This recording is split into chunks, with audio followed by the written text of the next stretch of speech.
La salvación es gratis. ¿Y lo demás? Y para ello le pido que se ubique conmigo rápidamente. Vamos a estar leyendo varios textos para responder a esa pregunta. ¿La salvación es gratis? La Biblia responde a eso.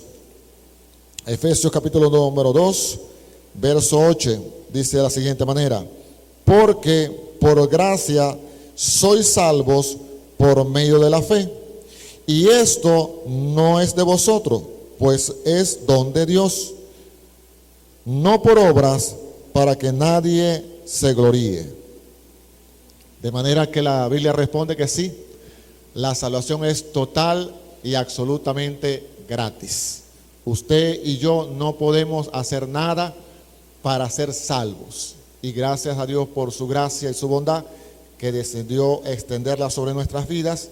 Y hoy somos salvos todo aquel que ha puesto su fe en Cristo Jesús, en lo que Él hizo en la cruz del Calvario, para salvarnos, para perdonarnos y para rescatarnos. Podemos decir que somos salvos por fe y que todo lo hizo el Señor. De manera que somos salvos por gracia, por medio de la fe. Así que la salvación indudablemente es gratis. Y lo demás. Y eso me hacía pensar de que nosotros vivimos una vida y muchas veces no estamos conscientes de que esa vida debe ser para que Dios sea exaltado, para que Dios sea glorificado, para que Él se muestre en nuestras vidas de manera diaria y continua. Y hoy quiero compartir con ustedes la palabra en la carta que el apóstol escribió a los Corintios. Usted debe saber que el apóstol Pablo le escribió 2 cartas a esa iglesia de Corinto, y en la primera carta él pone de manifiesto muchas cosas que sucedían allí. Se puede decir que esa iglesia estaba de cabezas. Muchas cosas sucedían allí, cosas buenas, muy positivas. De hecho, cuando él comienza le dice: los felicito, ustedes no tienen falta de ningún don. Aquí se mueven los dones del Espíritu Santo, de lengua, de interpretación de lengua, de sanidades, de prodigios, de maravillas. Todos los dones se manifestaban en esa iglesia. Así que él los felicitaba por eso, pero después le decía: pero por esto no los voy a felicitar. Habían pleitos, habían discusiones. En el capítulo 5 registra que había un muchacho que estaba viviendo con su madrastra, y en el capítulo 11 había un desastre con la Santa Cena. Así que él empieza a colocar orden a todo eso. Y se ubica allí, estuvo en 16 capítulos hablando a esa iglesia. Y luego escribe una segunda carta, y es la que de parte de ella quiero compartir con usted en esta mañana. En el capítulo, voy a compartir con usted varios versículos en el capítulo 6, en la segunda carta a los Corintios, y el capítulo 7. Sin embargo, voy a comenzar con unos capítulos antes, en el capítulo 5, donde dice él en el versículo 11: conociendo pues el temor del Señor, persuadimos a los hombres, pero a Dios le es manifiesto lo que somos, y espero que también lo sea a vuestras conciencias. No nos recomendamos pues otra vez a vosotros, sino os damos ocasión de gloriaros para nosotros, para que tengáis con qué responder a los que se glorían en las apariencias y no en el corazón. Había gente que buscaba tener una buena imagen en ese tiempo y aparentaban algo, pero no era o no vivían el evangelio como deberían vivirlo. Y por eso el apóstol Pablo escribe esta carta y comienza a decir varias cosas. En el capítulo 6 dice: así pues, nosotros como colaboradores suyos os exhortamos también a que no recibáis en vano la gracia de Dios, porque dice: he aquí ahora el tiempo aceptable, he aquí el día de salvación. No os damos ocasión de tropiezo para nuestro ministerio, para que nuestro ministerio no sea vituperado. Antes bien, nos recomendamos en todo como ministros de Dios en mucha paciencia, en tribulaciones, en necesidades, en angustia, en azotes, en cárceles, en tumultos, en trabajo, en desvelos, en ayunos, en pureza, en ciencia, en longanimidad, en bondad, en el Espíritu Santo, en amor sincero, en palabra de verdad, en poder de Dios, con armas de diestra y a siniestra, por honra y por deshonra, por mala fama y por buena fama, como engañadores, pero veraces, como desconocidos, pero bien conocidos, como moribundos, mas he aquí vivimos, como castigados, mas no muertos, como entristecidos, mas siempre gozosos, como pobres, mas enriqueciendo a muchos, como no teniendo nada, mas poseyéndolo todo. El apóstol Pablo comienza a hablar de todas esas dificultades que todo hombre y toda mujer que sirva al Señor va a tener y debe tener en su vida. Y él habla de tumultos, habla de ayunos, habla de tristeza, habla de dolores. Y muchas veces nosotros pareciera que cuando viene eso a nuestras vidas, como que Dios se alejó, como que Dios se fue, como que Dios está de vacaciones. Y no, Dios no está de vacaciones. Dios está presente en cada momento de nuestras vidas. Pero lamentablemente muchas veces pareciera que separamos la escritura. A veces tomamos textos aislados, y les voy a decir algo que quizás sea lo único que usted recuerde de esta disertación de la palabra. No existen versículos aislados. Vuelvo a repetir, no existen versículos aislados. Muchas veces tomamos versículos sueltos, y de hecho eso lo hacen mucho las sectas para justificar lo que ellos creen. O lo tuercen o lo toman aislado sin el contexto. Y a veces nosotros también hacemos eso. Por decir, uno de los versículos más famosos que hay en la Escritura. Todo lo puedo en Cristo que me fortalece. ¿Lo dice la Escritura? Sí lo dice. Filipenses 4:13. Pero ese versículo no es un versículo aislado. A veces a veces la gente lo usa como un versículo de éxito, de victoria, de que todo está bien, de que no hay ningún problema, de que no hay dificultades, de que puedo lograr cualquier cosa que me proponga. Y eso no es lo que dice ese versículo. Y no es lo que dice ese versículo porque si usted lee unos versículos antes, dice: he pasado por dificultades, he aprendido a actuar cualquiera sea mi situación. Sé vivir en pobreza y sé vivir en riqueza. Cualquiera sea mi situación, yo sé soportarla. Lo que significa que ese versículo lo que habla, o lo que está hablando es acerca de poder enfrentarte a la situación cualquiera que sea y poder soportarla. De eso es lo que está hablando el apóstol Pablo. Recuerde, él lo está escribiendo desde la cárcel. No está en un spa, no está en un resort, no está en una playa, está en una cárcel. Y en esa misma carta, en el capítulo 4, dice: regocijaos en el Señor siempre. Otra vez les digo, regocijaos. Y está en la cárcel. Entonces, es muy importante que usted entienda que vamos a estar en situaciones difíciles, como dice el apóstol Pablo, humillados en tumulto, en trabajo, en desvelo, en ayunos, en tribulaciones, porque eso es parte de la vida cristiana. Y cuando usted y yo lo entendemos, pues podemos avanzar y no creer que estamos solos. Continúa el apóstol diciendo: nuestra boca se ha abierto a vosotros, oh Corintios, nuestro corazón se ha ensanchado. No estáis estrechos en nosotros, pero sí sois estrechos en vuestro corazón. Pues para corresponder del mismo modo, como a hijos os hablo, ensanchaos también vosotros. El apóstol Pablo dice: nuestro corazón está abierto para ustedes, para amarlos. Los amamos tanto que estamos dispuestos a sufrir por ustedes y hemos sufrido por ustedes, pero ustedes no están dispuestos a sufrir por mí. No están dispuestos a sufrir por nosotros.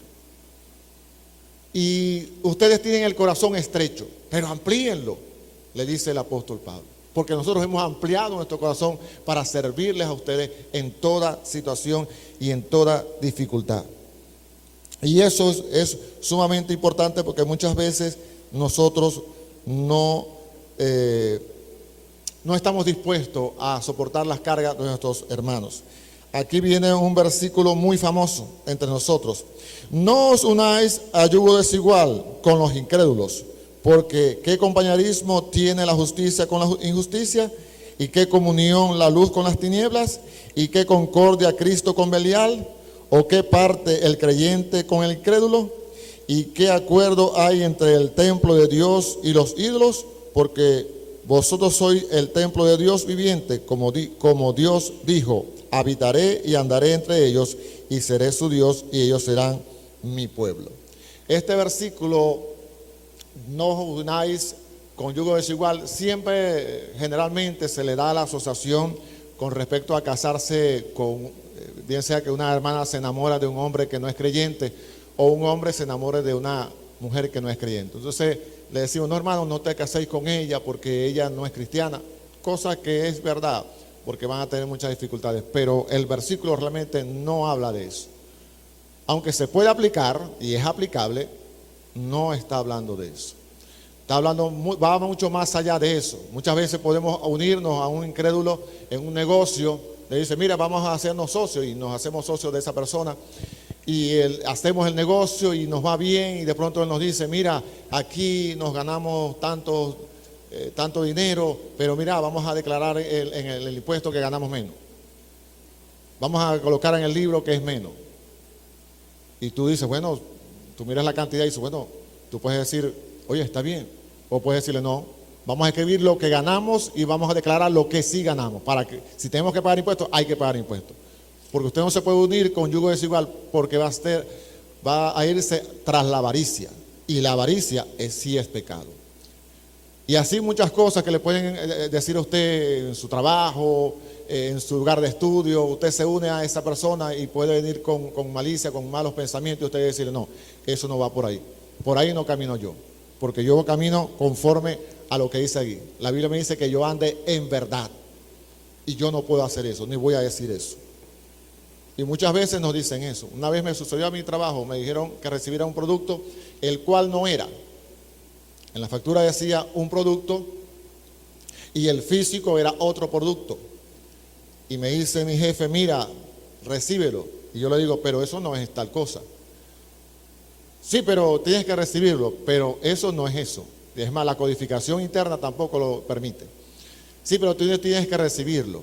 Y yo le dije: no, no lo voy a recibir. Bueno, si no lo recibes, vas a tener consecuencias, como usted diga. Y tuve consecuencias, de hecho me quitaron del puesto. Y yo lo conté, le dije: bueno, hay tantas cosas, fírmelo usted. Y lo firmó el jefe que estaba por encima mío. La factura estaba firmada por él, no por mí. ¿Por qué? Porque yo le dije: eso no es lo que dice allí. Lo que trajeron no es lo que dice allí. Así que me quitaron del puesto. Y de pronto usted puede perder un puesto de trabajo o algún ascenso, porque usted no se une a ese yugo desigual. Él hace esta comparación, porque en el tiempo de la escritura se colocaban dos animales iguales, le ponían un yugo de madera y debían ser iguales. Si eran dos bueyes, eran dos bueyes; si eran dos vacas, eran dos vacas; si eran dos burros, eran dos burros. Usted no podía colocar un burro con un buey, porque el buey era más alto y entonces le iba a dañar a ese otro animal si era más pequeño. Por eso le dice: no se unan a yugo desigual. Usa esta analogía. Y lo mismo tenemos que hacer nosotros con nuestras vidas. Y luego dice algo muy importante, que a veces no lo tomamos en cuenta.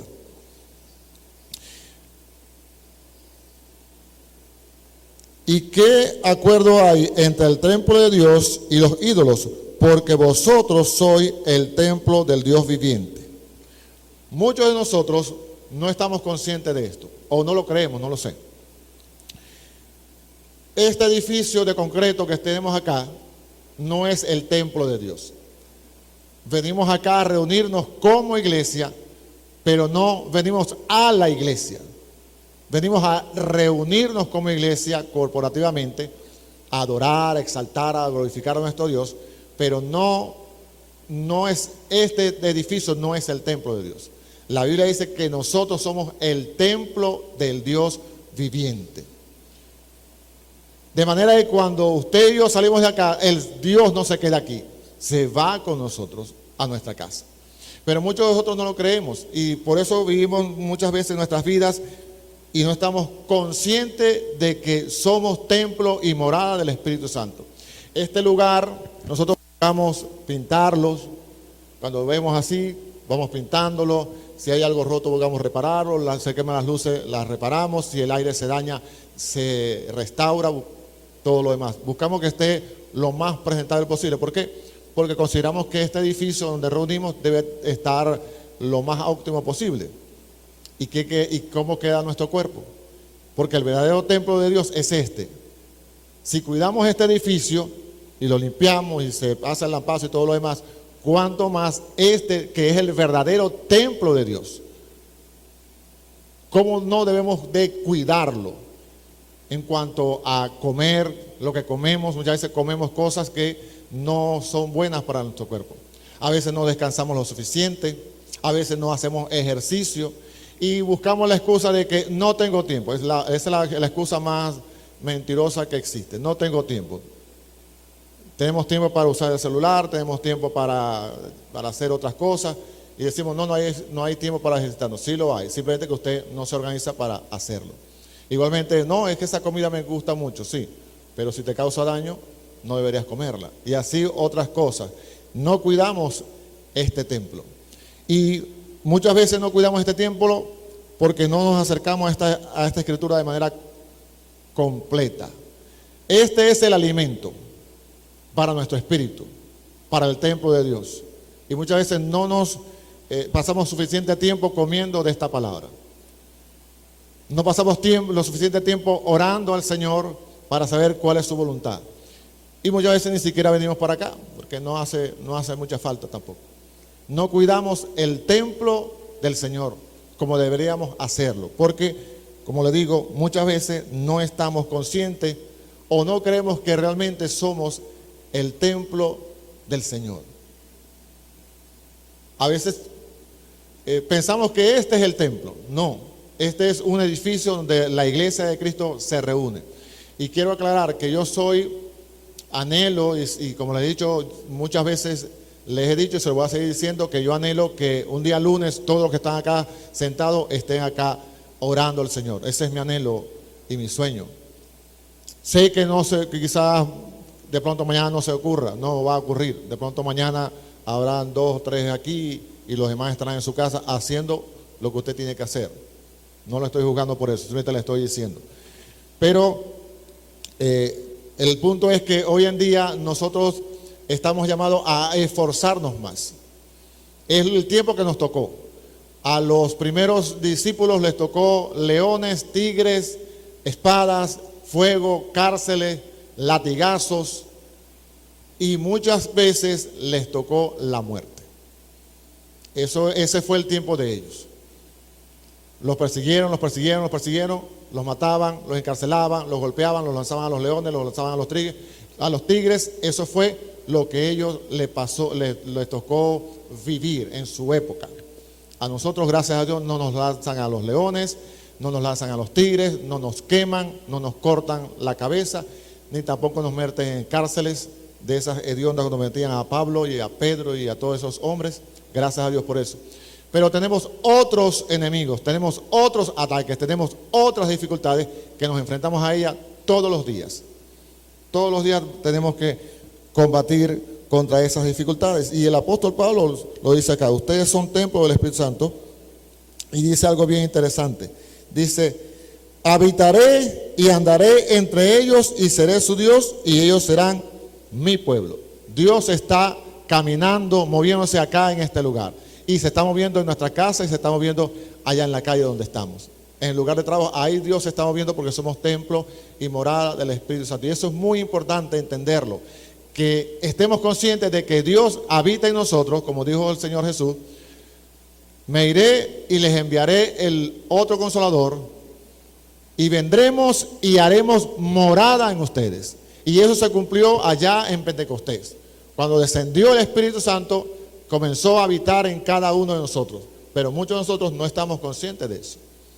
No creemos que realmente somos templo y morada del Espíritu Santo. Y eso es tan así que hay gente o hay congregaciones donde están volviendo a colocar un arca, como la que tenían en el antiguo pacto, y colocan el arca en el edificio, y le dicen, mira, aquí está el arca, y vamos, y están haciendo cosas que hacían en el Antiguo Testamento, y la fiesta, y ya vamos a hacer los panes sin levadura, y vamos a hacer la fiesta del chofar, y vamos a hacer aquello, vamos a hacer los mantos, y vamos a meternos en carpa, y la gente lo está haciendo. ¿Por qué? Porque no creen que son templo y morada del Espíritu Santo. Entonces tienen que buscar algo externo, igual que el mover del Espíritu Santo. Aquí está el Espíritu Santo. ¿Por qué? Porque usted lo trajo y yo lo traje. Habita en mí. Y aquí se mueve el Espíritu Santo. De pronto usted diga, bueno, Armeni, no se me pararon los pelos. No sentí un frío, no sentí un calor. Si usted va a depender de sus emociones, dígame, le debo decir que lamentablemente va a fallar. Y va a fallar porque a veces sentirá la presencia del Señor, a veces sentirá un frío, a veces sentirá un calor, pero la mayoría de las veces no va a sentir nada. Y cuando usted se enfrenta a la palabra, de pronto usted lee la escritura y se le salen unas lágrimas, otras veces no va a pasar nada. Pero Dios va a seguirle hablando a través de la escritura, porque la intención del Espíritu Santo es transformarlo a la imagen de Cristo Jesús. Vuelvo a repetirlo. El trabajo del Espíritu Santo, la obra del Espíritu Santo, la llenura del Espíritu Santo se ve cuando está transformándonos todos los días. Esa es la llenura del Espíritu Santo que tú y yo tenemos que buscar. Y no el frío o el calor, que puede ser que lo sienta o puede ser que no. Pero hoy se busca esas emociones, se buscan esos brincos, esos saltos, y cuando no los hay, la gente dice, no, ahí no se mueve el Espíritu Santo. Pero si el Espíritu Santo te está cambiando, te está redarguyendo, te está transformando, te aseguro que ahí se está moviendo el Espíritu Santo.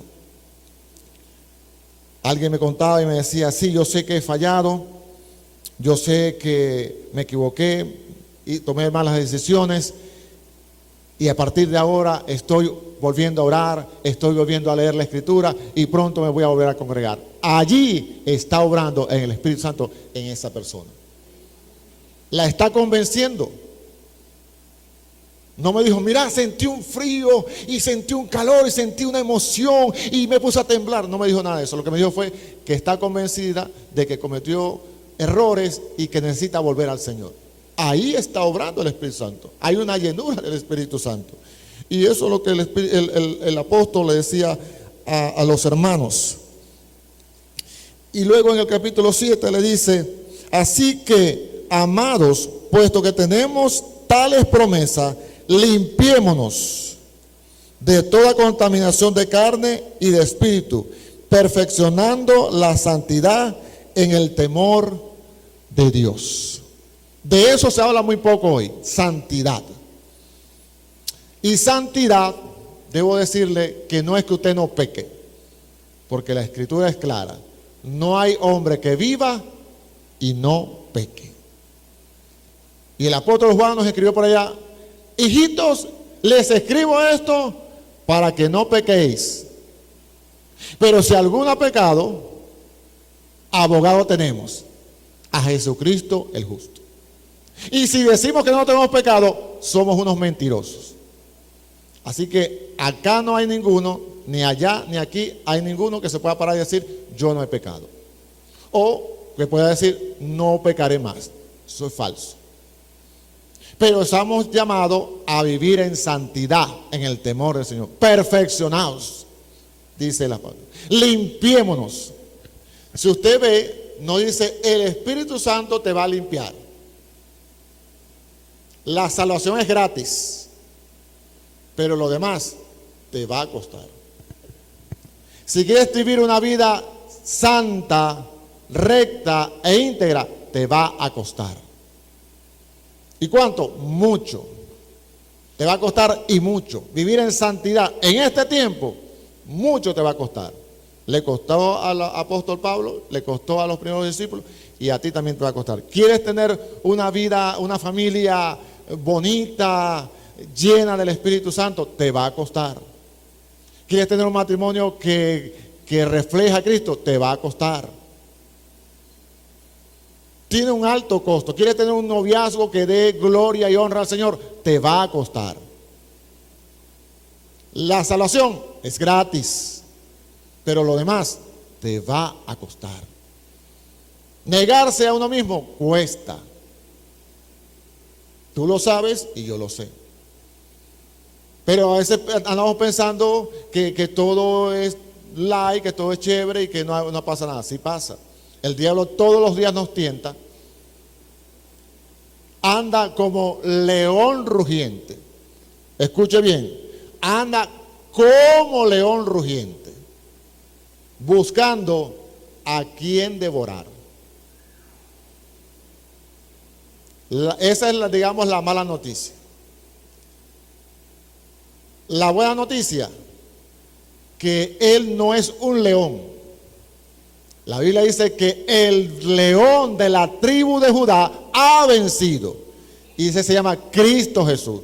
Lo venció en la cruz del Calvario, dice el libro de Colosenses. Triunfando sobre ellos en la cruz. Triunfando sobre ellos en la cruz. Y nosotros nos apropiamos de la victoria en Cristo, por Cristo y para Cristo. Mientras estemos dependientes constantemente de Cristo y su sacrificio, podemos vencer toda tentación. De resto, con tus fuerzas y con mi fuerza, no lo vamos a hacer.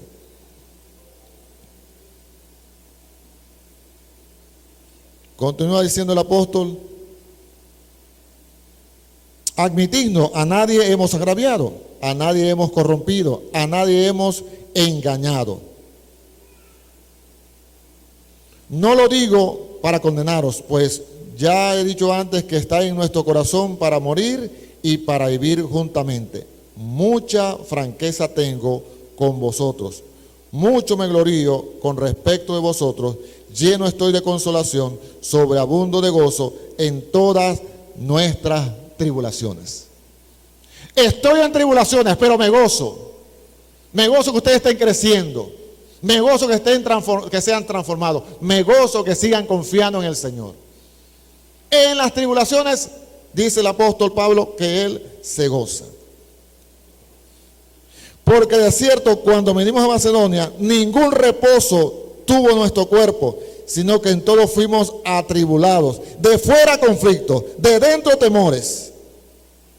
Pero Dios, que consuela a los humildes, nos consoló con la venida de Tito. El apóstol Pablo estaba asustado. El gran apóstol Pablo tenía temor. Sí, mi hermano. El apóstol Pablo tenía temor y tenía miedo. Era un hombre de carne y hueso, igual que usted, igual que yo. Tendemos a veces la idea de pensar de que estos hombres que escribieron la escritura eran superhéroes o tenían un superpoder. No, eran tan débiles y tan dependientes de Dios como tú y yo. Ese apóstol que escribió la mitad del Nuevo Testamento dice: tuvimos temor. De hecho, en el primer capítulo lo dice de una manera más clara. En el versículo 8 del primer capítulo de la carta a los Corintios dice: porque, hermanos, no queremos que ignoréis acerca de nuestra tribulación que nos sobrevino en Asia. Fuimos abrumados sobremanera, más allá de nuestra fuerza, de tal modo que aún perdimos la esperanza de conservar la vida. Eso era tan terrible que, bueno, hasta aquí llegamos. Se acabó esta vida. Estamos abrumados. Sin embargo, dice después: pero tuvimos en nosotros mismos sentencia de muerte, para que no confiásemos en nosotros mismos, sino en Dios, que resucita a los muertos. O sea, la prueba fue tan grande que perdieron la esperanza de seguir vivos. Tuvieron sentencia de muerte sobre ellos. Pero dijeron: ¿para qué? Para que confiemos en Dios, que da vida a los muertos.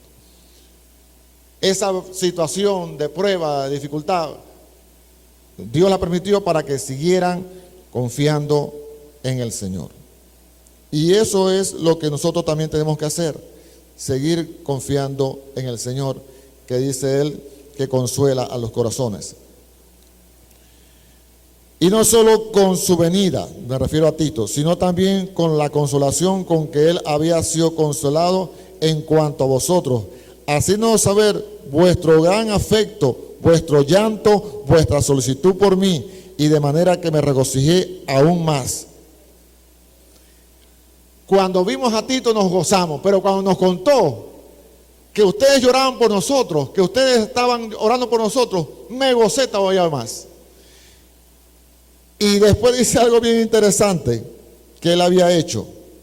Porque aunque os contristé con la carta, no me pesa, aunque entonces lo lamenté, porque veo que aquella carta, aunque por algún tiempo os contristó, ahora me gozo, no porque hayáis sido contristados, sino porque fuiste contristado para arrepentimiento, porque habéis sido contristados según Dios, para que ninguna pérdida padeciese por vuestra parte. Porque la tristeza que es según Dios produce arrepentimiento para salvación, de que no hay que arrepentirse, pero la tristeza del mundo produce muerte. Él está contando, le está recordando que en la primera carta el hombre, como les dije, fue con látigo.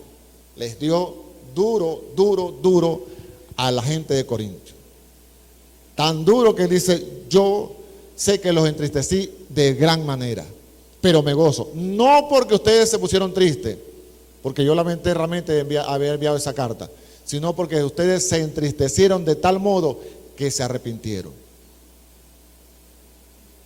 Es decir, que la acción del apóstol Pablo al enviar la primera carta causó efecto en los corintios a tal punto que se arrepintieron de su pecado. Y esa es la intención de la palabra del Señor, que seamos transformados, que seamos cambiados y que seamos confrontados para ser transformados. Yo siempre los he invitado a ustedes a que me acompañen a leer la escritura completa, pero quiero que sepa algo, que la intención de leer la escritura no es obtener información, no es ser informado de Dios, no, es ser transformados por Dios a través de su palabra. Y por eso les he invitado a que me acompañen a leer la escritura este año durante los primeros 6 meses, para leerla 2 veces al año. Hoy es 1 de junio, si usted me está acompañando, ya estamos en el libro de Jeremías, ya estamos concluyendo el libro de Jeremías. Si me está acompañando, si no, pues sígala leyendo según a usted le parece. Lo único que le pido es que la lea todos los días y la estudie, y luego le pida al Señor que le ayude a practicarla. Pero si usted me está siguiendo, ya lo que hemos leído la escritura durante este primer semestre, que hoy comienza el último mes de este primer semestre, hoy es 1 de junio, pues ya estamos en el libro de Jeremías. Pero como le dije, la intención no es que usted reciba información, sino que sea transformado, y tanto usted como yo. Continúa el apóstol diciendo, en el verso 11 dice, porque he aquí esto mismo de que hayáis sido contristados según Dios, qué solicitud produjo en vosotros, qué defensa, qué indignación, qué temor, qué ardiente afecto, qué celo, qué vindicación.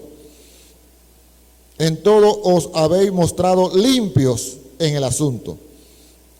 Así que aunque os escribí, no fue por causa del que cometió el agravio, ni por causa del que lo padeció, sino para que os hiciese manifiesta nuestra solicitud de que tenemos por vosotros delante de Dios. Por esto hemos sido consolados en vuestra consolación, pero muchos más nos gozamos por el gozo de Tito, que haya sido confortado su espíritu por todos vosotros. Nos gozamos, yo me gozo de que ustedes recibieron a Tito y lo consolaron. Y Tito nos da esa información y nos gozamos todavía más de saber que ustedes han sido transformados, que la carta que les envié, inspirado por el Espíritu Santo, ha producido un cambio en ustedes, porque eso es el arrepentimiento, cambio, una transformación. La santificación, para que usted tenga claro, es un evento que ocurre de manera inmediata. En nosotros somos apartados. Santo es uno que es apartado. Pero también es algo progresivo que se va efectuando en usted y en mí todos los días, todos los días, todos los días. Y se va a completar cuando Cristo venga o cuando muramos. Ahí se completa la santificación. Mientras estemos de este lado del sol, nadie es completamente santo, nadie es completamente justo, nadie hace completamente las cosas perfectas. Nadie, absolutamente nadie. Todos dependemos del Espíritu Santo para ser transformados, para tener una mejor, vivir una vida que agrade al Señor, más que vivir una vida moral. Va mucho, mucho más allá. Porque a veces pensamos que tú eres cristiano, claro. ¿Y por qué eres cristiano? Bueno, ya no bebo, ya no fumo, ya no bailo pegado, ya no voy para la discoteca, ya no voy para tal sitio donde yo iba antes, ya no hago esto, ya no hago aquello, y por eso soy cristiano. Hay gente que no es cristiana y no hace eso. Hay gente atea, moralmente maravillosa. Hay gente que no cree en Dios, o hay gente que practica alguna religión y vive una vida moral muy, muy recta. Y lamentablemente no van a ser salvos, porque no creen en el Señor. Así que no creamos que porque nos portamos bien vamos a ir al cielo. Cuando vayamos al cielo y toquemos la puerta, suponiendo una imagen, porque eso realmente no es cierto, pero suponiendo que está allí alguien, un ángel, Pedro, quien sea que esté allí, y usted le diga: mira, voy para allá, para adentro, para el cielo. ¿Y por qué vas para allá? No, porque me porté bien, porque yo era pastor allá en el Manzanillo y yo predicaba todos los domingos y le enseñaba a la gente la escritura. ¿Y vos por qué vas? No, porque yo era diácono. No, yo no era diaconisa. No, yo era un miembro activo. Yo iba cada semana y leía la Biblia. Y te van a decir: no, aquí no entra nadie así. Hasta que llegue alguien y diga: yo entro por los méritos de Cristo, porque Él murió por mí, porque soy un pecador arrepentido y Él me salvó. Pasa adelante. Esos son los que van a entrar. No importa cómo nos portemos. No, sí importa. Sí importa cómo tú vivas tu vida. Pero importa por lo que dice el apóstol Pablo allí en Efesios 2, el verso 10.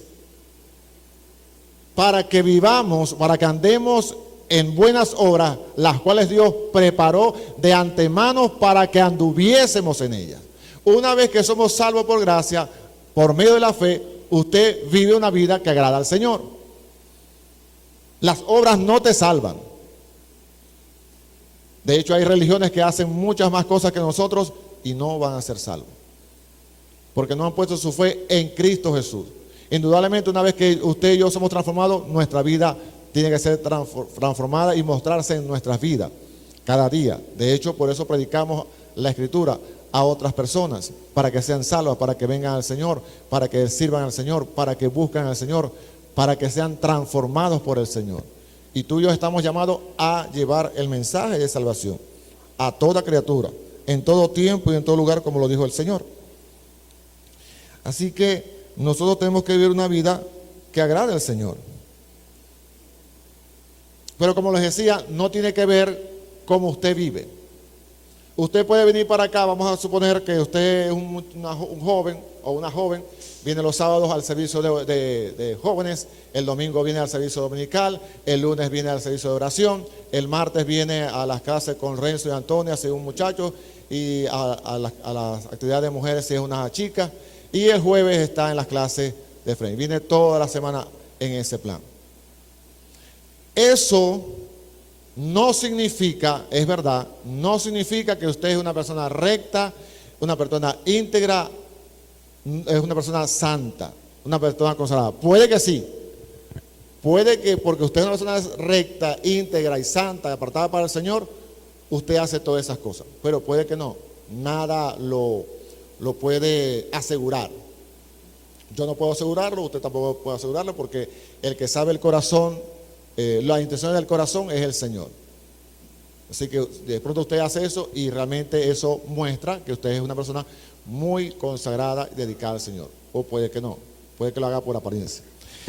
Pero por otro lado, si usted no ora, no se congrega, no lee la Escritura, no hace nada para el Señor, le puedo asegurar que algo está mal en usted. 100% le puedo asegurar. Que algo está mal en usted.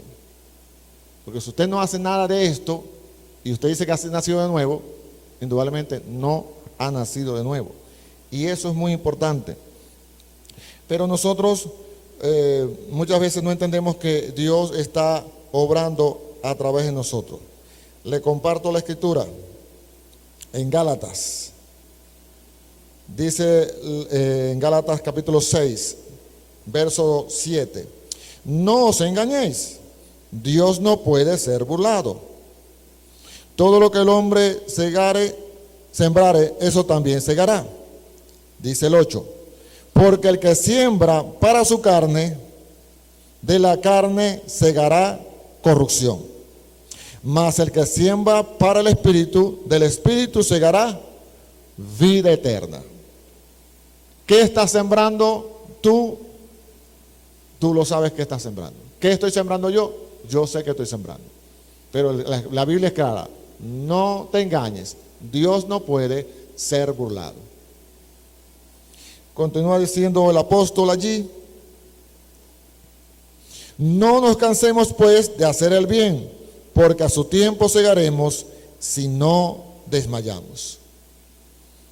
Muchas veces, por el agite, por qué sé yo, ya nos cansamos, ya no le hago el bien a la gente, ya no voy a hacerle bien a tal persona, ya no voy a ayudar a más nadie. Pero aquí nos dice la Escritura, no te canses de hacer el bien, porque a su tiempo vas a seguir, a su tiempo. Así que no nos cansemos de hacer el bien. Y continúa diciendo, así que según tengamos oportunidad, hagamos bien a todos y mayormente a los de la familia de la fe. Y curiosamente, el apóstol dice, hagámosles bien a todos. Y a veces nosotros decimos, no, a este sí, a este no. Y a veces ni aún a los hermanos en la fe. Pero él nos dice la Escritura que debemos hacer bien a todos, principalmente a los de la familia de la fe. Y muchas veces no lo queremos hacer. Curiosamente, nos llamamos familia, nos llamamos hermanos, pero muchas veces no queremos ayudar a ese hermano. Porque no me cae bien o no me cae bien, porque me hizo tal cosa, me miró mal, me gritó, qué sé yo. Pero fíjate lo que dice aquí la Escritura, que le hagamos bien principalmente a los de la familia de la fe. Y otra cosa que tenemos que tomar en cuenta es que siempre les he hablado de la gente que vive en esos países donde son muchas veces confrontados con su fe. Y muchos de nosotros podemos admirar a esos hermanos que viven, por decirle, en Corea del Norte. En Corea del Norte, por si usted no lo sabe, es el país más peligroso y más difícil de toda la bolita del mundo para ser cristiano. Está el número 1, está en el top 10, número 1 a nivel mundial. Y tiene ese título lamentablemente durante muchos años. Y de pronto usted dirá, bueno, mis hermanos allá en Corea del Norte son más santos que yo, son más dedicados que yo, porque esa gente se juega la vida. Y los que están en Irak, los que están en Irán, los que están en Siria, en Egipto, en Senegal, países donde la gente la persigue. Y yo pensaba que era así. Yo decía, no, estos hermanos que viven en esos países son más consagrados que yo, son más dedicados que yo, porque esa gente se enfrenta, además, se enfrenta cada día a la muerte. Y un hermano estuvo en Siria y él veía cómo la gente se reunía en esa iglesia y veía que los hermanos llegaban, oraban, y venía uno y oraba, venía el otro y cantaba y recitaban la Escritura de memoria, porque no pueden tener la Biblia en la mano como hacemos tú y yo. Así que se sabían los textos de memoria, y él estaba emocionado y los veía y veía que por acá y por allá. Y este hermano se emocionó al ver a esos hermanos tan fogosos y citando la Biblia textualmente. libro por libro, capítulo por capítulo, literalmente lo decían de memoria, y él estaba emocionado y veía cómo oraban y cómo Dios se movía allí. Y wow, él estaba emocionado y le dice al final: hermano, esto es maravilloso. Ustedes son mis héroes. ¿Cómo es la cosa? Ustedes son mis héroes. Ustedes son unos bárbaros. Ustedes soportan aquí la persecución. Ustedes soportan aquí la tentación. Ustedes soportan aquí todo esto. Y él le dice: bueno, para mí, ustedes son los héroes. Nosotros, sí, ustedes que viven en el mundo occidental. No, yo creo que estoy equivocado. Como los héroes son ustedes, los que soportan la presión. No, ustedes son los héroes, los que viven en países del occidente, en Estados Unidos, en España, en Francia, en Venezuela. Porque aquí nosotros tenemos un solo enemigo: el gobierno. Es el que nos puede matar. Tenemos para escoger 3 tipos de ropa: negra, blanca, gris. Ya, no hay más. No hay internet, no hay cable. Aquí no hay ningún tipo de cosas beneficiosas. Y ustedes, en cambio, ustedes en Occidente se enfrentan todos los días a esas tentaciones, a cientos de tentaciones. ¿Cómo lo hacen? ¿Cómo soportan? ¿Cómo se niegan? Yo no podría. El muchacho de Siria dice: yo no podría. Yo no aguantaría una semana viviendo en el mundo donde ustedes viven. Sería demasiado para mí. Ustedes son mis héroes. Ustedes que viven en esos países de Occidente, que se enfrentan a tantas tentaciones, abren el teléfono y miles de páginas con contenido terrible. Y ustedes se enfrentan a eso y se niegan. Y se reúnen como iglesia. ¿Cómo lo hacen?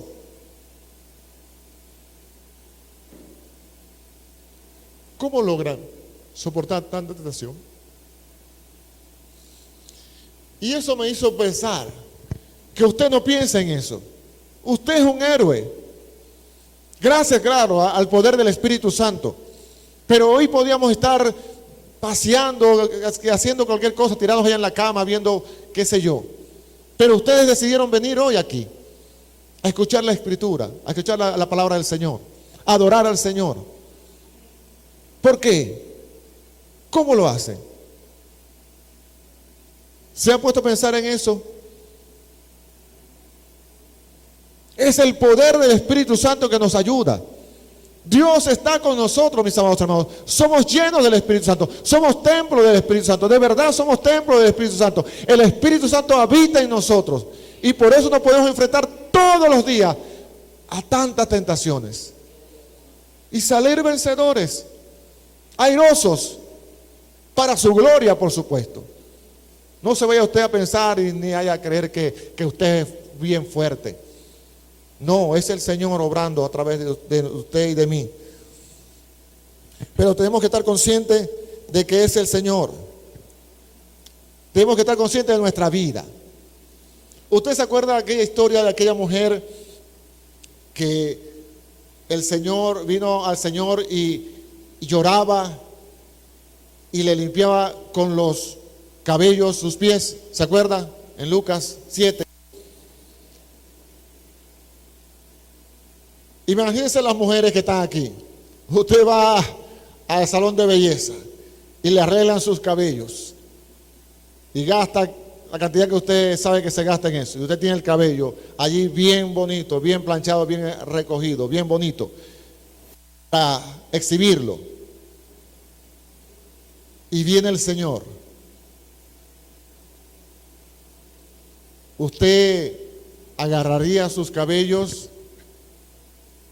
para limpiar los pies sucios de Jesús.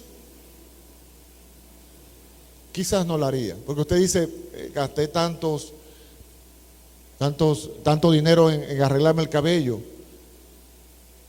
y voy a limpiar los pies sucios a Jesús. Simón no lo hizo.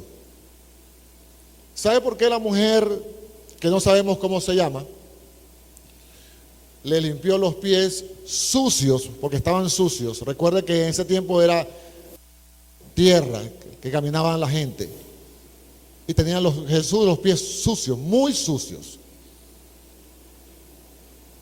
¿Sabe por qué esa mujer pudo limpiarle los pies sucios? Con sus cabellos secados, sus lágrimas mojaban los pies de Jesús, y con sus cabellos limpiaba los pies de Jesús y los besaba. Pies sucios. ¿Sabe por qué? Porque ella sabía y estaba consciente de que su corazón estaba más sucio que los pies de Jesús. Simón no logró ver eso. Él decía, no, ese ni siquiera es profeta. Esa mujer pecadora lo está tocando. Pero esa mujer pecadora sabía que ese podía perdonarla. Así que se acercó a él. Jesús enseñó que debía lavarse los pies unos a otros, pero no era lavarse los pies, digamos, literal. No es que usted y yo tenemos que lavarnos los pies. Pero para usted poder lavar los pies de su prójimo, de su hermano, necesita una condición. ¿Sabe cuál es la condición para que usted pueda lavarle los pies a su hermano? Que usted tenga el corazón limpio.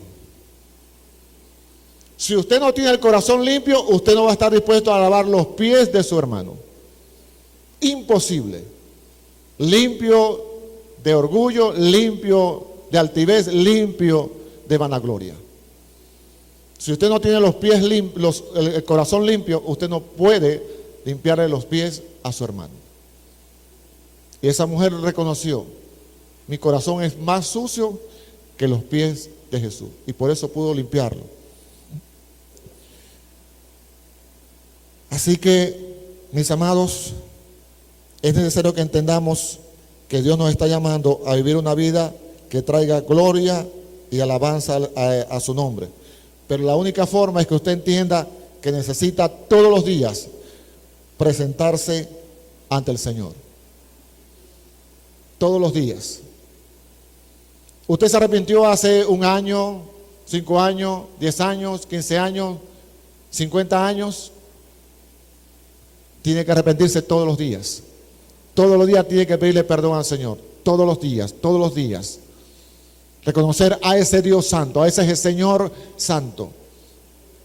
Usted sabe que cuando la gente le llamó a Jesús el Señor, eso era una sentencia de muerte. Le pido a los músicos que pasen, por favor.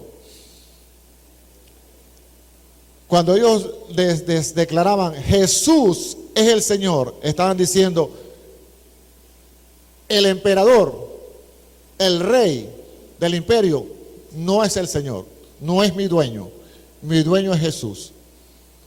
Y ellos se enfrentaban, cuando decían esos, se enfrentaban a la cárcel y a la muerte. Porque el único Señor de esa época era el emperador. Así que decir que Jesús es el Señor era reconocer que había uno por encima de él. Y quisiera que usted estuviera consciente de que somos templo y morada del Espíritu Santo. No estemos buscando otras cosas por ahí. Concluyo con esta historia o este relato. Había un niño que quería un regalo y ese regalo era muy costoso y su papá intentó comprárselo y no podía, había un solo regalo y habían 2 hombres peleando por ese regalo. Al final se enfrentaron, lucharon y todo lo demás, y el papá logra el regalo para su niño, un juguete de un superhéroe de moda en esa época, y una vez que lo tiene, el niño se lo da al otro hombre, porque el hombre decía, voy a llegar a mi casa en Navidad y no puedo dar el juguete a mi hijo. El niño se conmovió y le da el juguete a ese hombre. Y le dice el papá: pero hijo, pero ¿cómo le vas a dar el juguete a ese hombre? Tanto que luché, tanto que batallé para darte el juguete, y tú se lo entregas a él así nada más. Y el niño le responde: pero papá, ¿para qué quiero el juguete? Tú eres mi héroe. Yo tengo al verdadero héroe. Eso solamente es un juguete. Nosotros tenemos al Dios vivo viviendo en nosotros, mis amados hermanos. Quizás no lo sintamos, quizás no lo vemos, quizás no lo palpemos, pero vive en nosotros.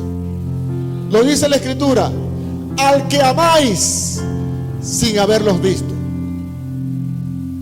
Y Jesús lo dijo de otra forma: bienaventurados los que no vieron y creyeron. Póngase de pie. Adoramos al Rey. No hay nombre más grande. Señor, aquí estamos, siervos, vasos de barro, necesitamos